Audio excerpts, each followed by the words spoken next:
Okay, this week's Parsha is Parsha Shemos.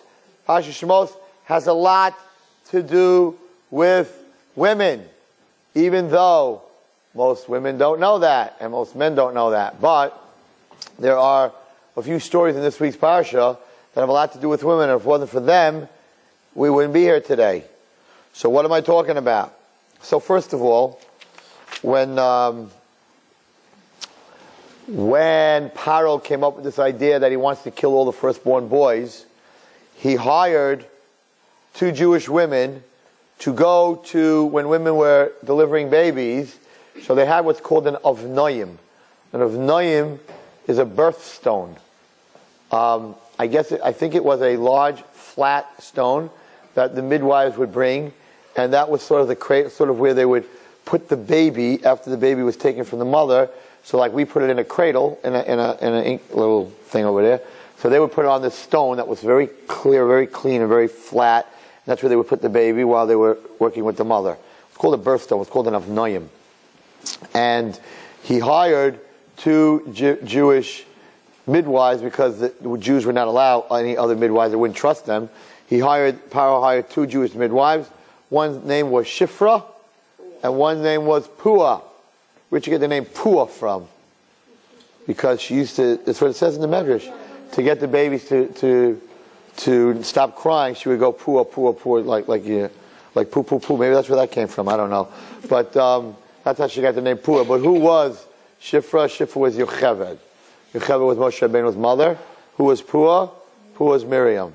So, before anything started, these 2 Jewish ladies were hired. And what were they hired to do? They were hired actually to kill the Jewish boys that were on the birthstone. Because the mother delivered, they would take the baby from the mother and put it on the birthstone. While they were doing that, it would be very easy to asphyxiate the child. And they would say, oh, we're really sorry, but it didn't make it. That's what he wanted them to do. But of course, 2 Jewish ladies could never do that. So, Vayomer, Paro said, B'yaldechem es avrios, when you're being the midwives for the Jewish ladies, u'isem alav noyim, and you'll see the baby on the stone, in benhu, if it's a boy, v'hamitim also, kill him. V'im basi, if the girl, chaya, let her live. But tirena hamiyaldes es elokim. But the midwives, these 2 Shifra and Pua, they feared Hashem, not a king. They did not listen to him. But they let them all live. Now, of course, the king of Mitzrayim tells you to do something, you don't listen, that means you're not going to live. So they put their lives in danger in order to save the Jewish boys that were being born. When the king heard this, Vayikra Melech Mitzrayim L'miyaldos, the king called the midwives, why'd you do this? You're letting the boys live. The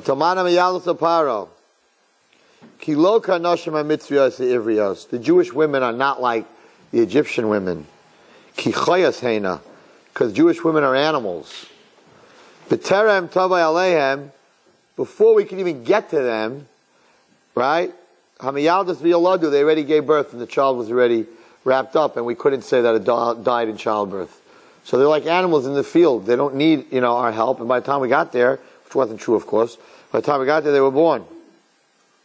And he seemed to have accepted that answer. This is a very interesting pasuk. So what does this mean? Vayitev Elokim, that God benefited the miyaldos, the midwives. Vayirev ha'am, and the nation were increased. Right, a lot. And Rashi says they gave birth to 6 at a time. And they became very strong. How does that Hashem did good for the midwives, so it should have said they got money, they got healthy kids there. The next pasuk will say that Hashem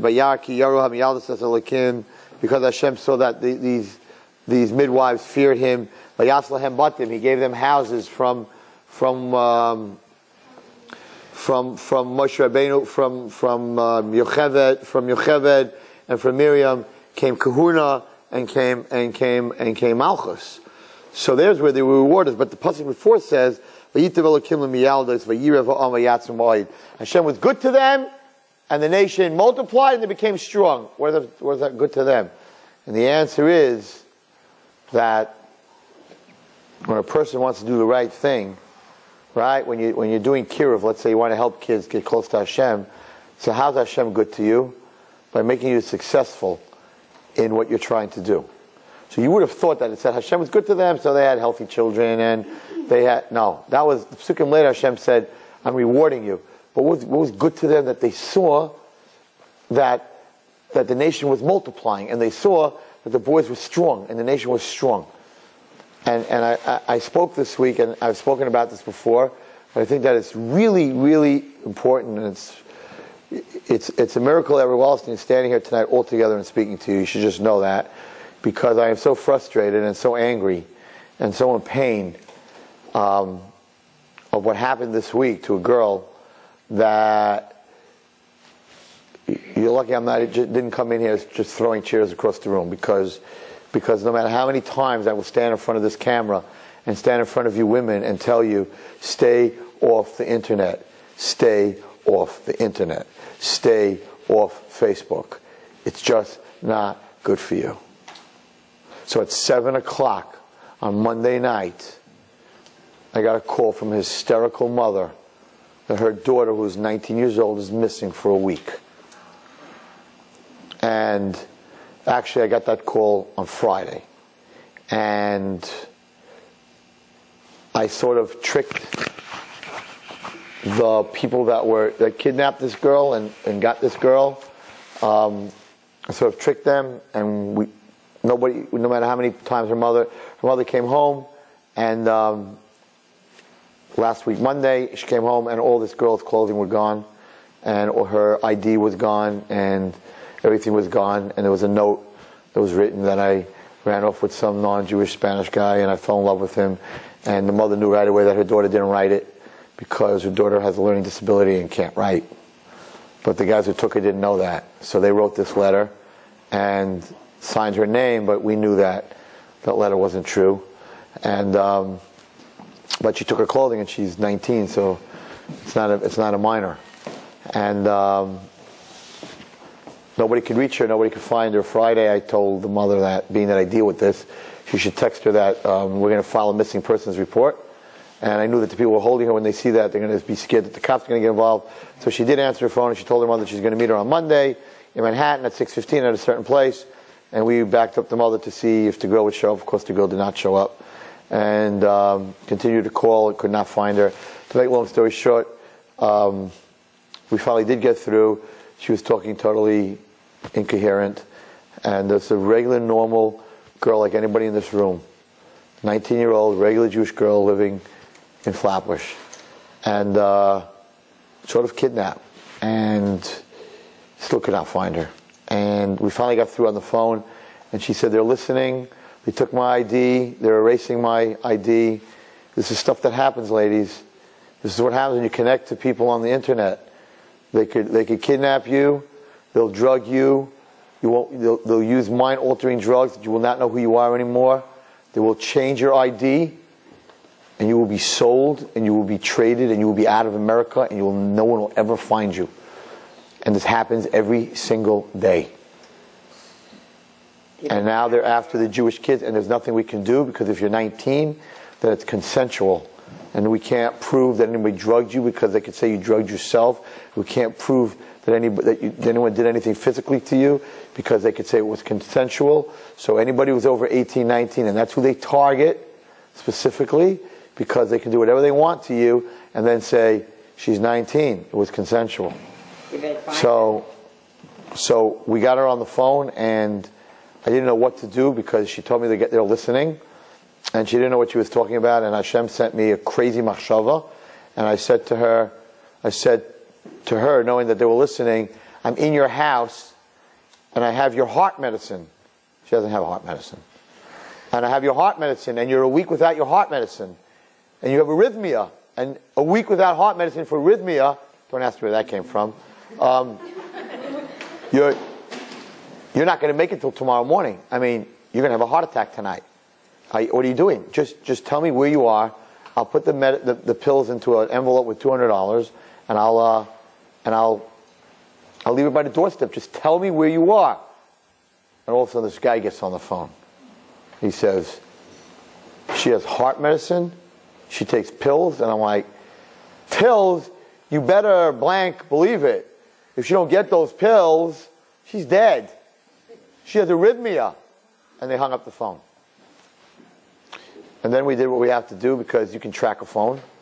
First you have to make a missing persons report. And as we're making the missing persons report, we're beginning to track her phone to find out where she is exactly.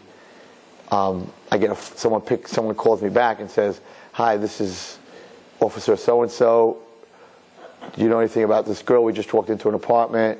We got a phone call from EMS that there's a girl who's having a heart attack. She doesn't have her medicine."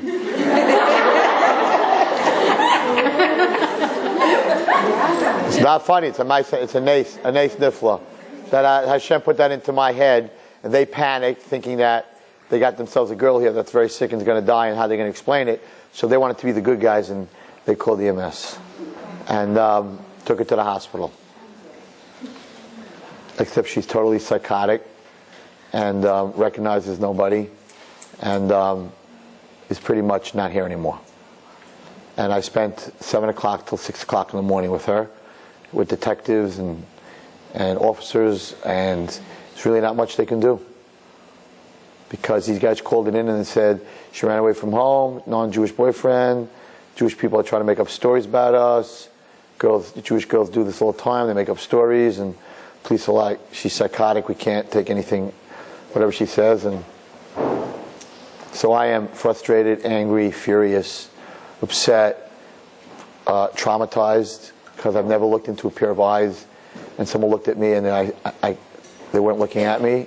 They were dead eyes. I never saw anything like that.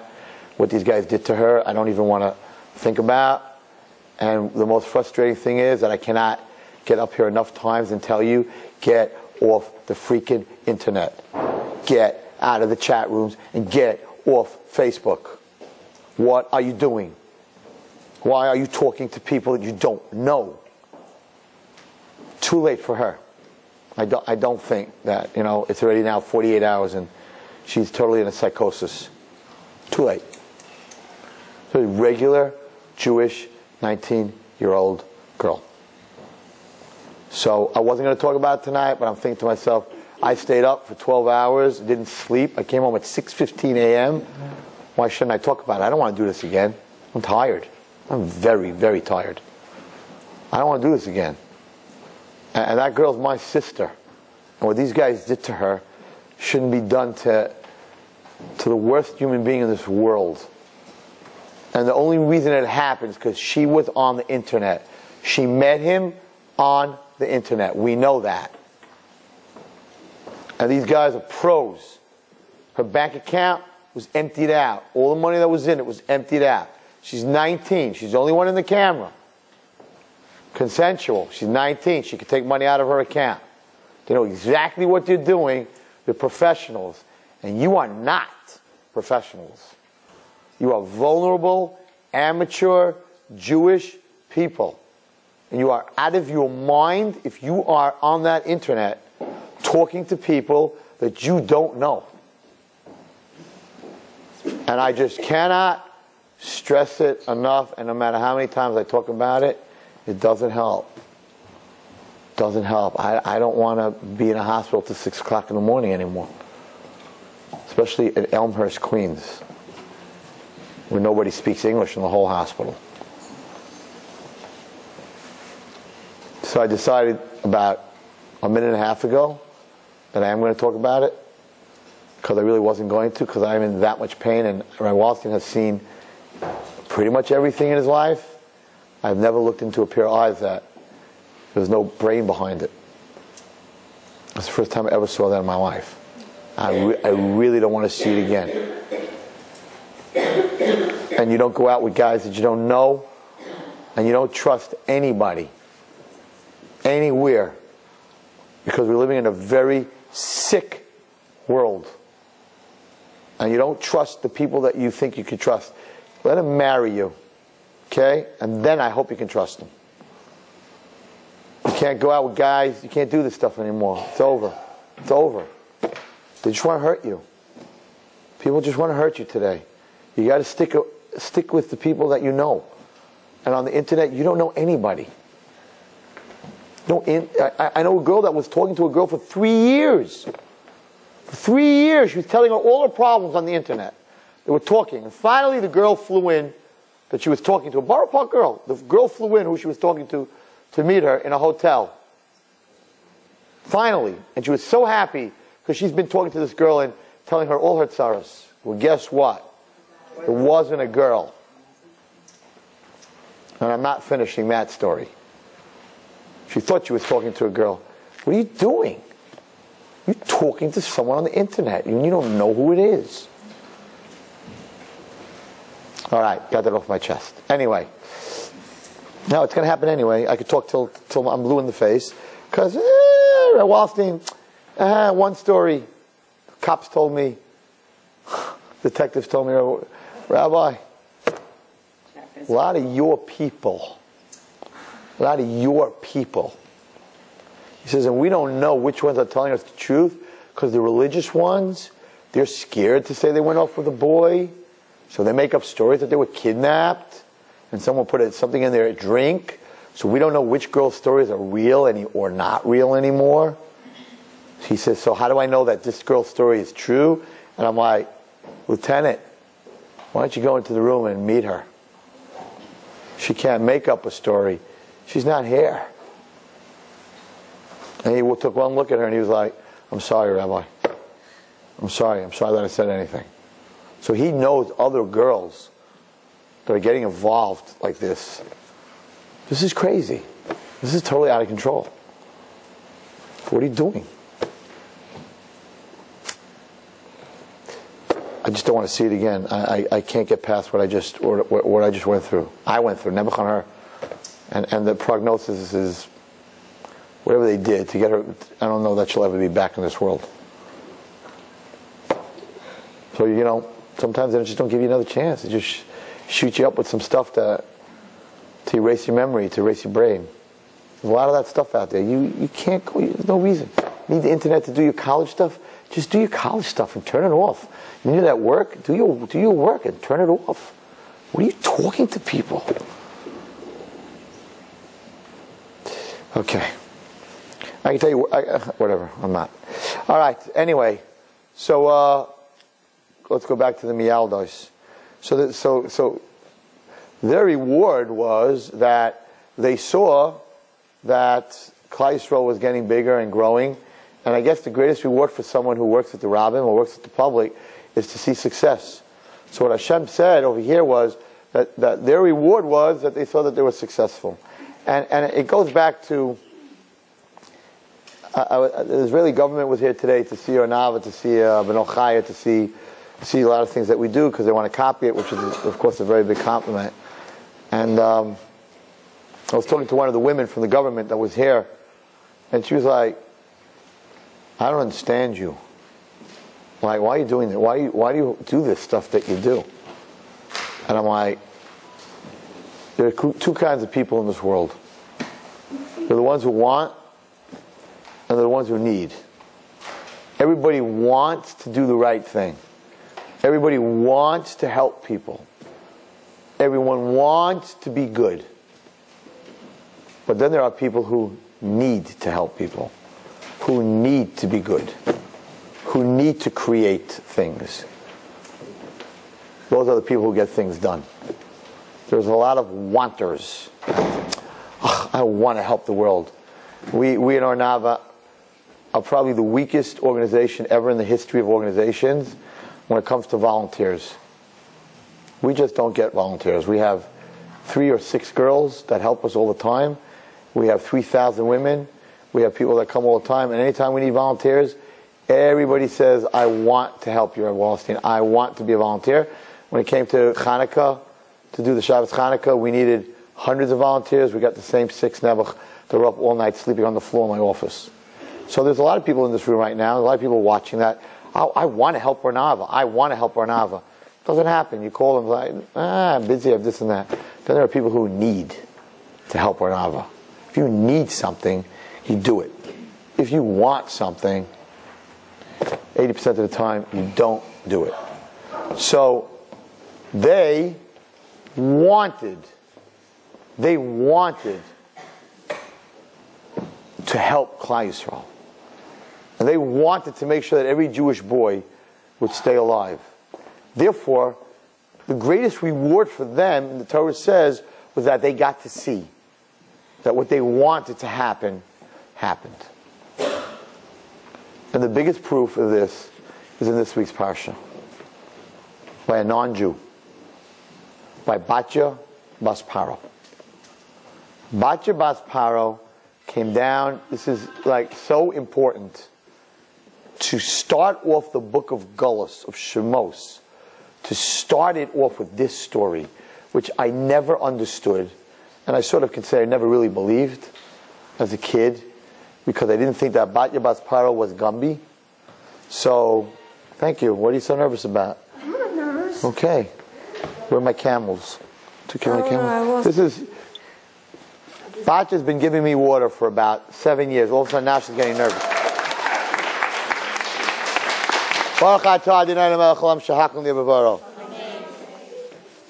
Now the reason that Batya's been giving me water, she doesn't even know. Because... What? There you go.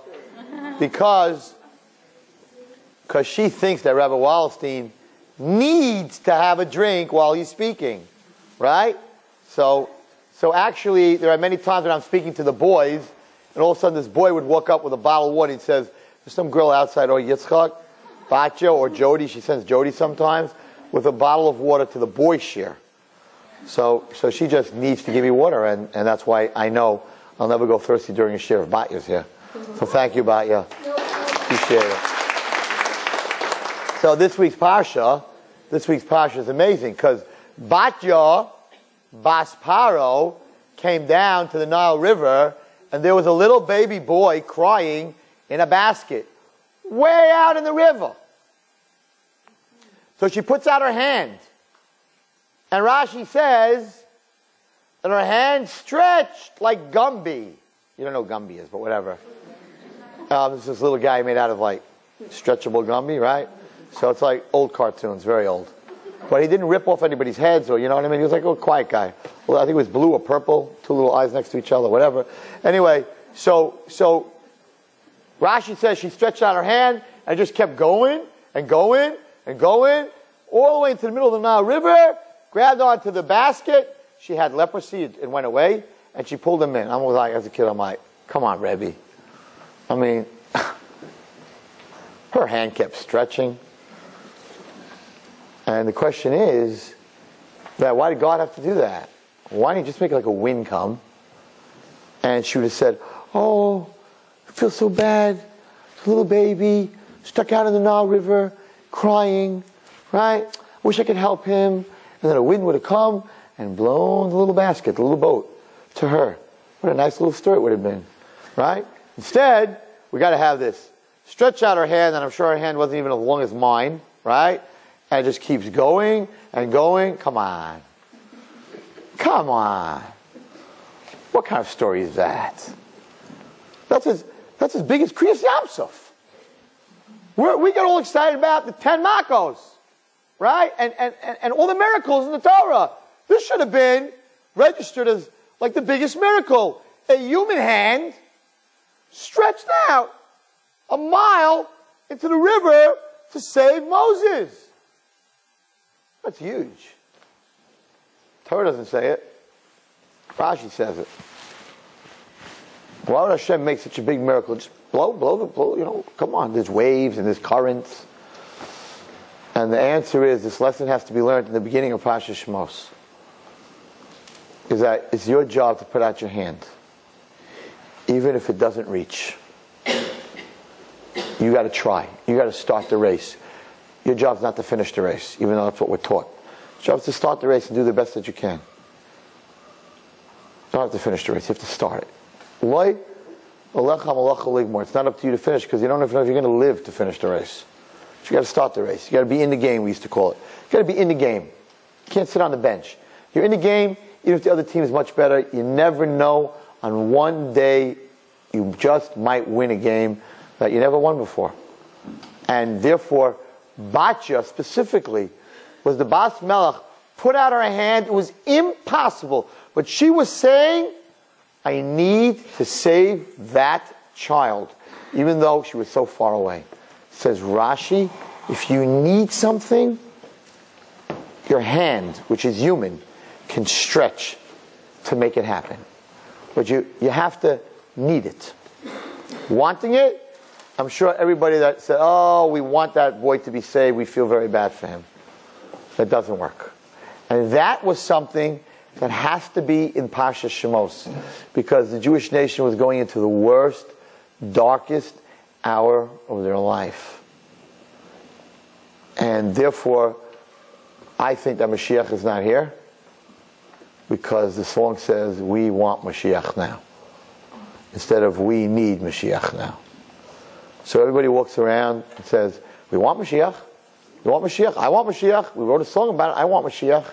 But nobody really feels I need Mashiach. Some people, when they're in distress, that I need Mashiach.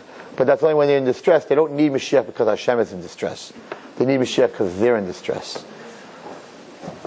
So every single person, if they felt that they need Mashiach, he would be here. So the difference between the people who make a difference in this world and the people who talk a lot, or the difference between the people who want and the people who need.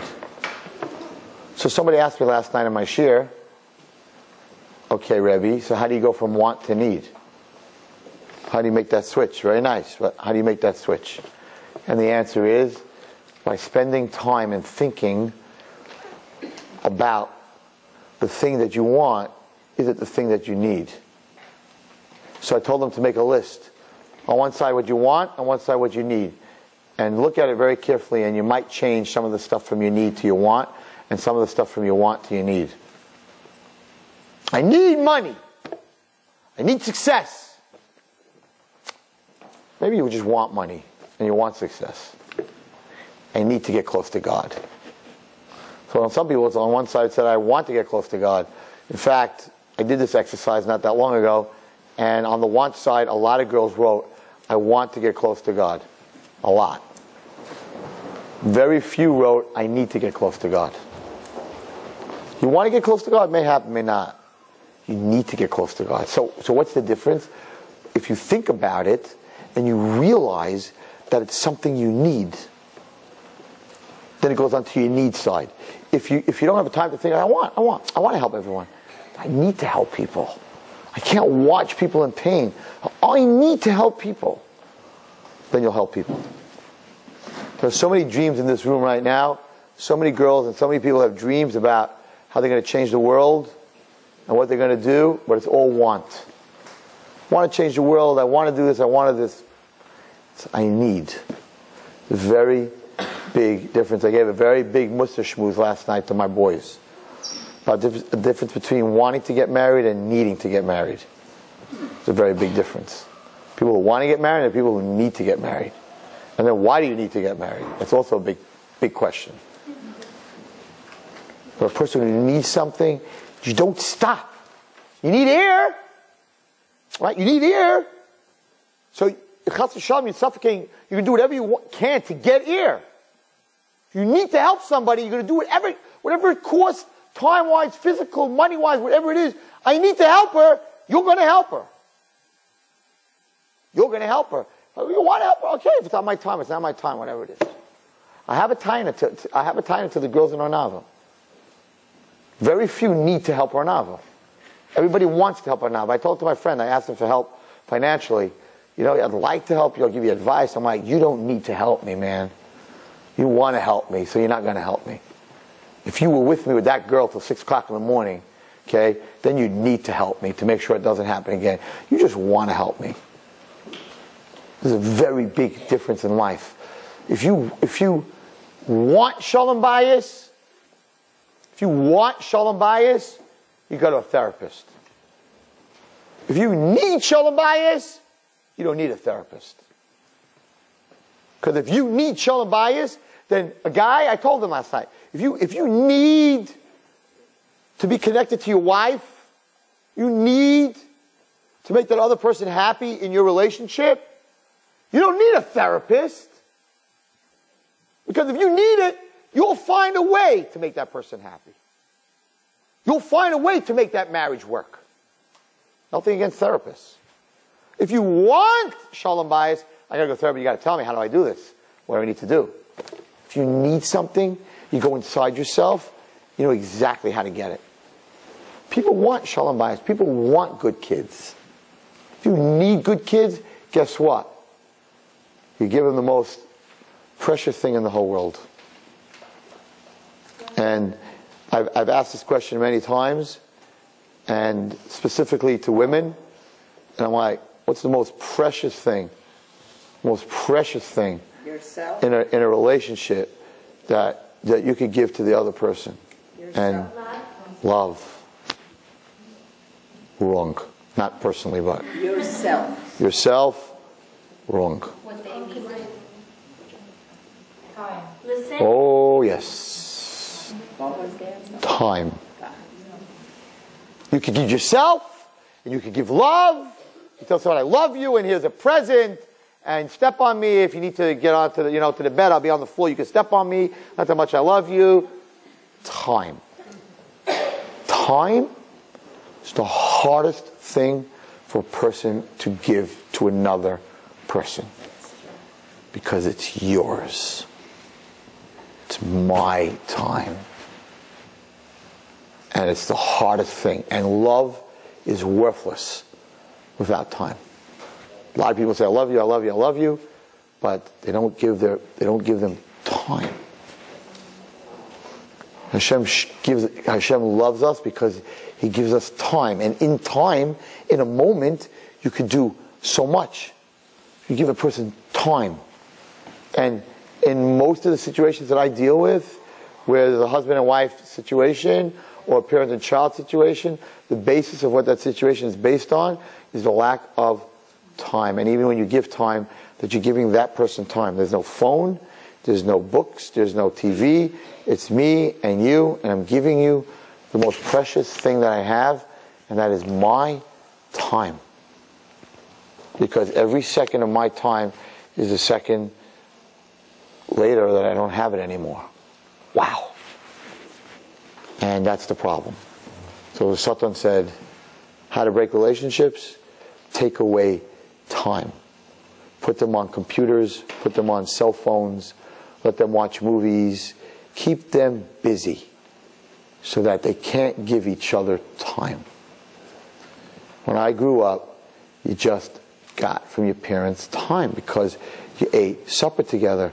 You came home, your parents came home at 5, 6 o'clock at night. There was none of this 11, 12, 1 o'clock at night. They were home at 6 o'clock. They sat at the table. Sometimes we didn't want so much time with our parents, but you got time, and your mother stood by that bus. They say the 3 power points for a woman and her children is she has to be there when the child gets on the bus, she has to be there when the child gets off the bus, and she has to be there when the child goes to sleep. And if you miss any of those 3 times a day, then there's a very big disconnection, and you're going to pay a big price. What they call the 3 power points of a mother and a child. Those 3 times. If you're not there and that kid gets on the bus, gets off the bus, and goes to sleep at night, there's a very big disconnection, and chas v'shalom, it could affect the relationship and affect the child in a very big way. But we have a lot of working mothers, and we have to go to work, and we're not there when the kid gets off the bus or gets on the bus, and the maid's there, and someone else is there, and it's the most crucial time, because the kid gets off the bus, he's leaving his school, he's leaving his friends, and he's coming home. And subconsciously, now I'm talking like a therapist, but subconsciously, if the Spanish maid is the one that's standing there when he gets off the bus, home is mi casa. Right? It's Spanish. What, la casa, ma casa, doesn't make a difference. Mi casa, right? That's a nice China, right? So he's home. He's thinking, home is the person who's waiting for me at the bus. When a child goes to sleep at night, the most important thing for a child when he goes to sleep at night is security. Because if he doesn't feel secure when he goes to sleep, his whole sleep is disturbed. He'll wake up the next morning not fulfilled with his sleep. So when his mommy is sitting there reading a book or saying Hamalach HaGoel with him, right? And that's how he goes to sleep, with the last sound, the last voice that he hears or she hears is her mother's or father's voice at the side of their bed. That child will sleep well and feel secure and wake up the next morning in a good place. And of course, when you send that kid away from the home, which is also scary, and go to school, there is nothing better than him looking out the window and seeing his mother standing there. Those are 3 times of the day that a child needs to feel secure. Time. It's just time.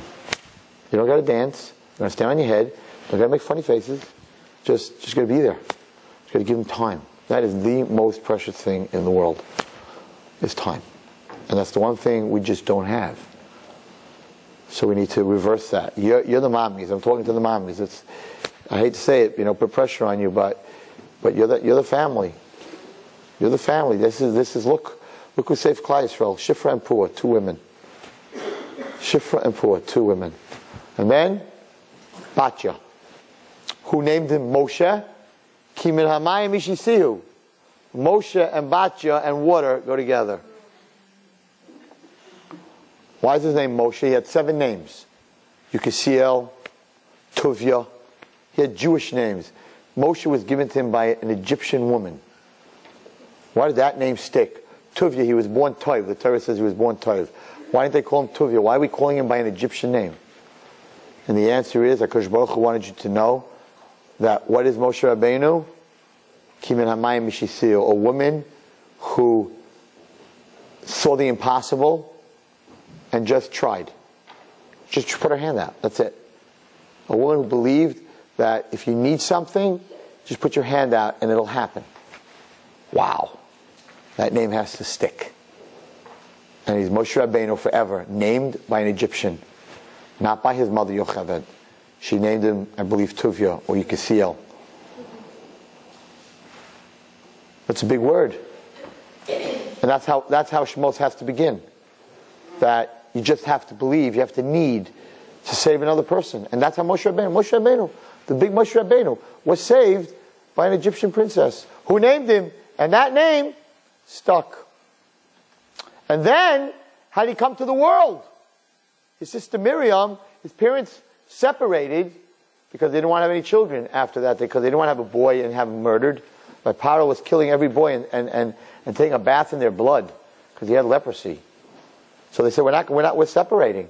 And Miriam said, you're worse than Paro. Paro only kills the boys. If you're separated, you're not going to have boys or girls. You're worse. So Miriam put them back together. And then Miriam stood by the Nile River and watched her brother to make sure that nothing would happen. Listen to who Miriam was. Pua. She got her parents back together that they should have Moshe Rabbeinu. Then she stood there and watched that nothing should happen to Moshe Rabbeinu. And therefore she had a right to sing Shira, a private Shira, after the Yam Suf was split, where the whole Klal Yisrael sang Shira, and then Miriam and her women came out and sang Shira. Look what Miriam did. And then there's another woman in this parsha, and her name was Tzipporah, and she was married to Moshe Rabbeinu. Moshe Rabbeinu didn't give his son a bris milah, and a snake came and swallowed him, one of those snakes that unhinged their jaws, and swallowed Moshe Rabbeinu. Moshe Rabbeinu was dying. And Tzipporah took a tzur, took a stone, and gave a bris milah to her son, and saved Moshe Rabbeinu's life. The Torah tells us Tzipporah saved his life. That was the second time that she saved his life, because she fed him when he was in a dungeon. So you have Tzipporah saving Moshe Rabbeinu's life twice. You have Batya saving Moshe Rabbeinu's life and naming him. You have Miriam causing Moshe Rabbeinu to be brought into the world, and then to watch him by the Nile River. Oh my gosh, look what's going on in this parsha. Women rule. And not only that, it says they're the ones who kept the men from doing Averis. They used to come out into the field, and they used to look into a mirror and say, who's more beautiful? Famous story. And those mirrors were used in the Beis Hamikdash, in the Kira. Moshe Rabbeinu said to Hashem, how could you use a mirror? A mirror is a thing that a person makes himself look beautiful. It's physical. How could you use that? And Rashi says, Hashem says, just the opposite.